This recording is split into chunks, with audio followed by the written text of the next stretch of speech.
Brought to you by Charity Mobile, the phone company that shares your values. More information is available at CharityMobile.com. When we talk about the liturgy wars, you probably get images in your head of rad trads like me yelling about the new Mass, or apologists for the new Mass misrepresenting the history of the liturgy by trying to tell you lies like the TLM being only 400 years old. That claim is laughably false, by the way. But almost assuredly, whatever position you take on the TLM versus Novus Ordo, the liturgy wars in the Latin West of the Church are nothing like the story I have for you today. In the Latin West, veterans of the struggle to defend the traditional Mass and preserve it against modernist aggression and suppression have allowed themselves to be arrested, have blocked cathedrals, have held Masses outside of cathedrals or parishes when bishops illicitly banned their Masses. But the one thing these protests had in common was that they were peaceful. But the story I have for you today is something else entirely. The liturgy wars in a part of the Church that most of you will see as being far off away in a distant land have fared up dramatically, including resulting in something that can only be described as sacrilegious. And the whole thing's a cautionary tale for all of us. So please keep everyone I'm about to talk about in your prayers today, and offer a prayer of thanksgiving for the fact that our liturgy battles have not taken the turn I'm going to tell you about now. So our story takes us to the Syro-Malabar rite, which is the rite of the Divine Liturgy or Mass said predominantly in India. I'll be giving you the bird's eye view of this dispute because, frankly, I'm not Syro-Malabar. I'm Roman. I've never been to a Syro-Malabar rite liturgy, though they are apparently available in Oklahoma, oddly enough. But even if they are available, I actually don't know which version is available near me, and that's the crux of the problem here. After Vatican II, many of the Eastern rites of the Church Romanized their Masses, and this was going on anyway before Vatican II. They started offering the Mass versus populum, meaning the priest facing the people, which is, frankly, basically the priest and the laity offering worship to the people, not to God. In many ways, the Syro-Malabar rite looked very, very much Novus Ordo, just an Eastern version. You would recognize it as such. They're not the only Eastern rite of the Church that does this. I have experienced the Maronite rite of Divine Liturgy, and in many ways, it looks like the Novus Ordo with the priest facing the people, much of the liturgy said in the local vernacular, as well as in the traditional Arabic languages that the rite is offered in. It's strange to see. Then recently, Francis issued a document to correct this, commanding the priest to say things ad orientem. Not fully ad orientem, mind you. The priest faced the people during most of the Mass like usual, but when the liturgy of the Eucharist began, meaning the part of the Mass where the consecration of the bread and the wine occur, the priest switched to ad orientem, meaning his back was to the people, he was facing God. Otherwise, it was versus populum or facing the people the rest of the time. After Vatican II, not everybody, of course, went along with this. They didn't want to go along with these changes to the liturgy, and they tried to keep their traditional liturgy intact. Not everyone wanted to go along with it, and a remnant kept their liturgy intact, causing debates for decades.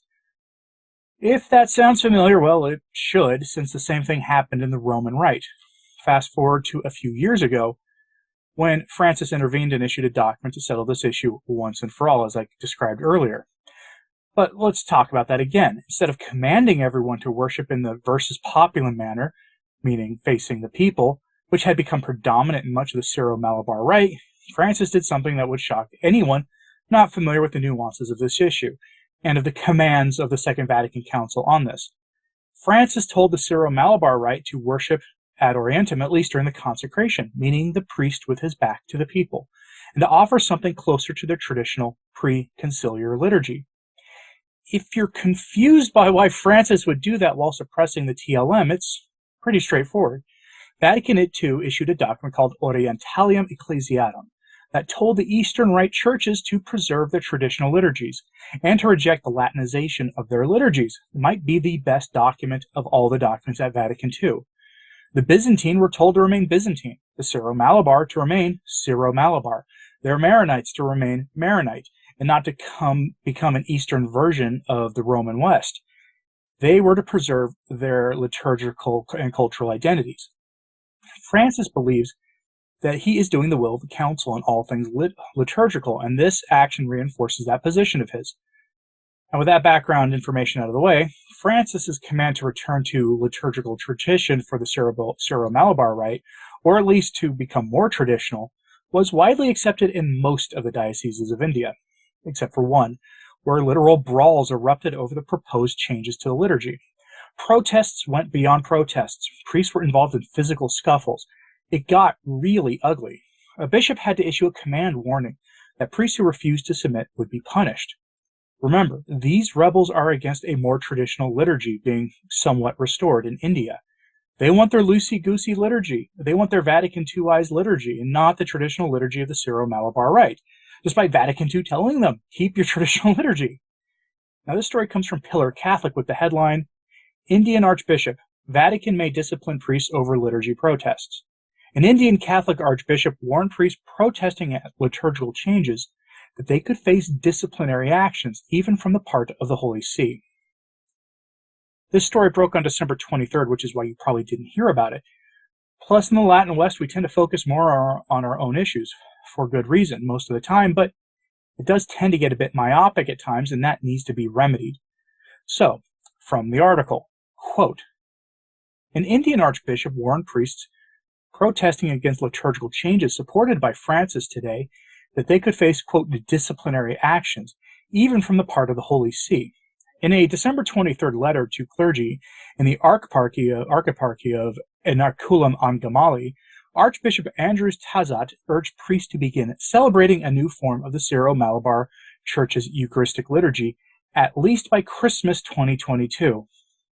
Last week, folks. The Church's Synod of Bishops urged Syro-Malabar dioceses in August 2021 to adopt a uniform mode of the Eucharistic liturgy, in which priests face the people during the liturgy of the Word, turn toward the altar for the liturgy of the Eucharist, and face the people again after communion. The decades-long dispute has reached a new path of intensity since the Pope named Archbishop Tazat in July as Apostolic Administrator, succeeding Archbishop Antony Carril, who claimed that he was forced to step aside after he dispensed priests from adopting the new mode. Sound familiar, by the way? 34 of the Church's 35 dioceses have introduced the change, but the vast majority of priests and lay people in the Ernakulam and Angamali Archdiocese, the largest diocese with around 500,000 members, reject the new mode, insisting that clergy should be allowed to continue facing the people throughout the liturgy. They argue that the practice is well established, following its introduction 50 years ago, is more faithful to the reforms of the Second Vatican Council, and deserves to be recognized as a, quote, liturgical variant. Attempts to introduce the uniform mode in the Ernakulam and Gamali Archdiocese have provoked street scuffles, hunger strikes, and the burning of cardinals in effigy. Archbishop Tazat previously issued a circular letter on September 30th appealing to parishes to adopt the uniform liturgy as soon as possible. Protesters responded by publicly burning copies of the letter. End quote. As bad as things have gotten in the Latin West, we never saw anything like this. Not in America, Italy, France, the UK, anywhere. Look, people rag on the SSPX for frankly incorrect and silly reasons, sometimes just making accusations up against them out of thin air and then lying about it publicly when law enforcement doesn't back their claims up. But nothing like what we've been seeing in India has happened in the West. Maybe you think it should happen that way. Let me know in the comments if you take we'll call it a more radical hands-on approach to this than I do. Let me know if you think that. But this story gets even weirder and more tragic, honestly. From Gloria TV headline, Liturgy War Escalates, Combat Operations Between Priests. Here's a basic tip to seminarians watching this, since I know a few of you do.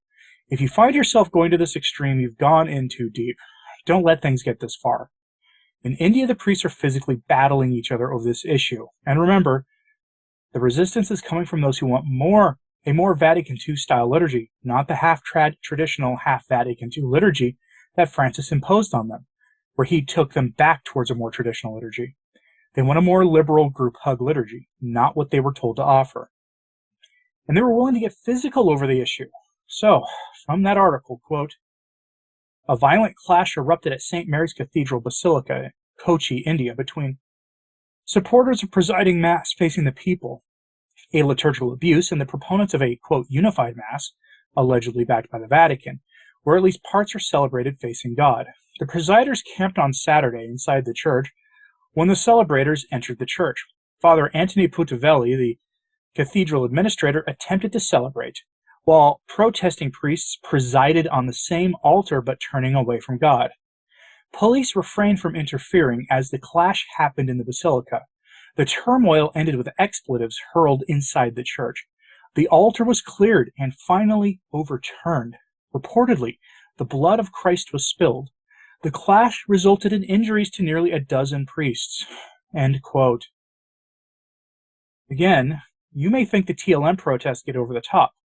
Here's the thing. The most strident set of a contest or a resistance priest who thinks the Novus Ordo is entirely invalid and that the SSPX aren't valid because they get too cozy with Rome, does not, and these folks don't believe the new Mass can affect the Eucharist, but they would not do what I just read to you. They would not turn over a Novus Ordo altar. They would not spill the chalice of the precious blood or disrupt the liturgy while it's going on. There may be cultural reasons for that. I honestly don't know. If you're in India, let me know if there are cultural reasons for this, but you've never seen this in the Latin West. It just doesn't happen. But it's happening now in India over preserving essentially a Novus Ordo version of the Syro-Malabar rite of Mass. Take all the time you need to digest that information because, frankly, I don't get it. I don't understand people getting so passionate about the new liturgy that they commit sacrilege to defend it. That shows that those involved are missing the point entirely. But could you see this happening in the West? What would happen if many of us got our wish? We got a Pius XIII or Gregory XVII to be named Pope, who then abolished the Novus Ordo and restored the TLM. Could you see modernist priests doing this sort of thing? Like Jimmy Martin, could you see that happening? Or would they just go into schism? I'm curious what you think about this story, so let me know in the comments, please. Like and subscribe if you haven't. It really does help, as does sharing this on social media. That helps a lot, too. As always, pray for the Church. I'm Anthony Stine. Happy New Year, and Ave Maria.